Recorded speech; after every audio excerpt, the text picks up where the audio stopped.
3 Disturbing True Trucker Horror Stories, Volume 2. Number 1. You always have to be cautious and prepared for any situation that may arise. For one driver, his worst nightmare came true when he found himself at the mercy of a group of carjackers in a dangerous area. It all started when he was on his way to deliver a shipment for a Kohl's distribution center.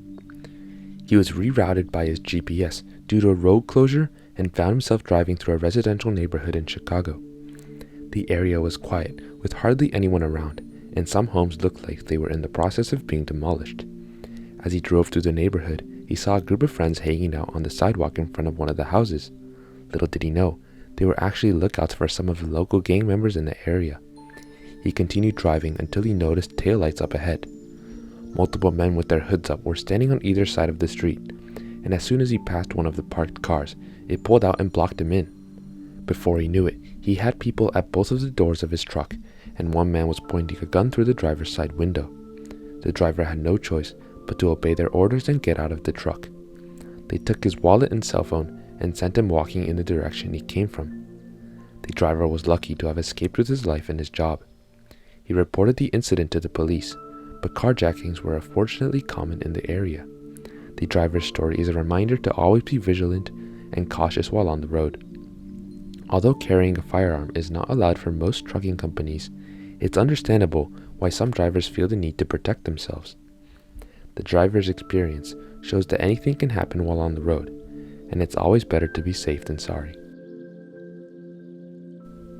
Number 2.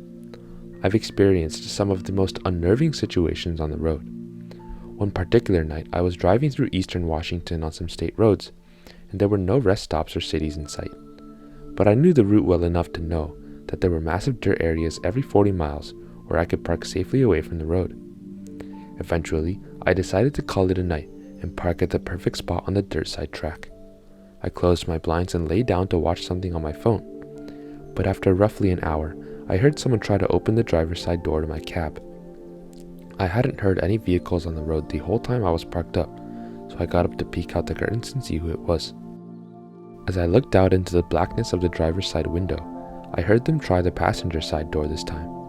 I peeked down from the top of the curtain, but I couldn't see anything, so I started the truck and kicked on the lights. At this point, I was fairly freaked out, so I was still not opening the curtains, but I was just peeking through the gaps.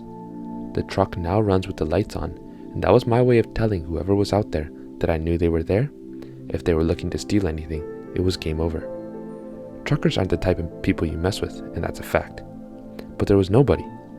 After I was peeking out, there was nothing. Nobody was standing near either of my doors or parked within sightline. I took a deep breath and closed the sleeper curtains too, because for some reason that was going to make things better.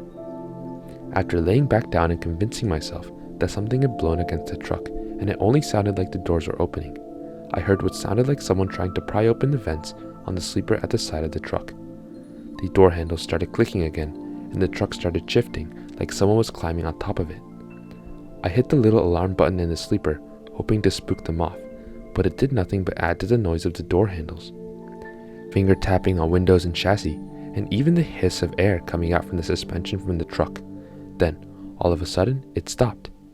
A few moments where I could only hear myself breathing and my heart pounding in my throat before I heard another truck approach and then drive by. I spent the next few hours waiting for whatever it was to come back, but it never did. In the morning, I couldn't find any footprint or damage to my truck, but on every window were tiny human-looking handprints, like a toddler had licked their own hand and stuck it to my window over and over again. Some of my colleagues said that it might have been raccoons, but I have no idea who on earth it was. And whoever it was, they didn't have a car and said they were living out there in the middle of nowhere. Experiences like this are what makes me feel like I'm going crazy sometimes. It's hard to tell whether it was all in my head or whether it was a real experience. But one thing is for sure, I'll never forget that night on the road. It's taught me to always be aware of my surroundings and to trust my instincts when something doesn't feel right. As truckers, we never know what we might encounter on the road, but we have to be prepared for anything. Number 3. It was a typical night for me as I got off work at 11 p.m. and started driving back home. I lived several miles outside of the city, so it was always quiet and peaceful on the roads. As I drove, I enjoyed the peacefulness of the night and used it to wind down after a long day at work. As I turned onto the side road that led directly to my house, I noticed a small blinking light in the distance. I wasn't sure what it was, so I slowed down as I got closer. Suddenly, a car pulled out from the side of the road and stopped directly in front of me. I hit the brakes, but it was too late, and my car tapped the back of theirs. I was a bit shocked at how suddenly it all happened, but I quickly got out of my car to check if everyone was okay.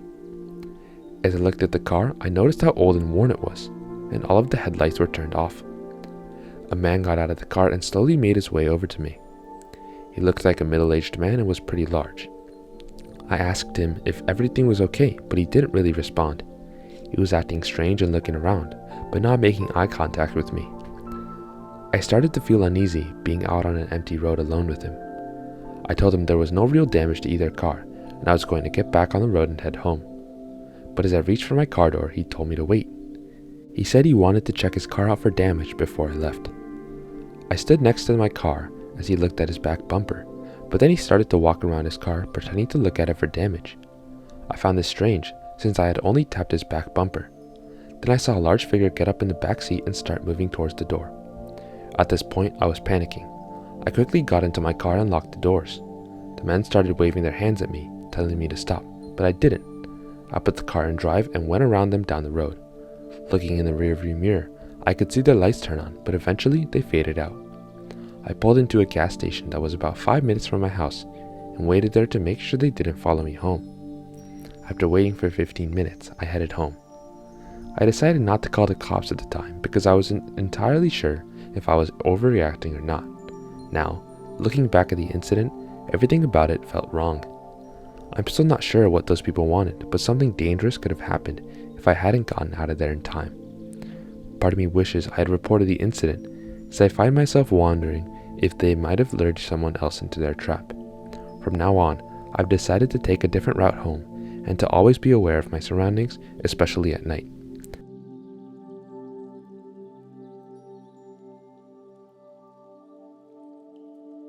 Thanks for watching.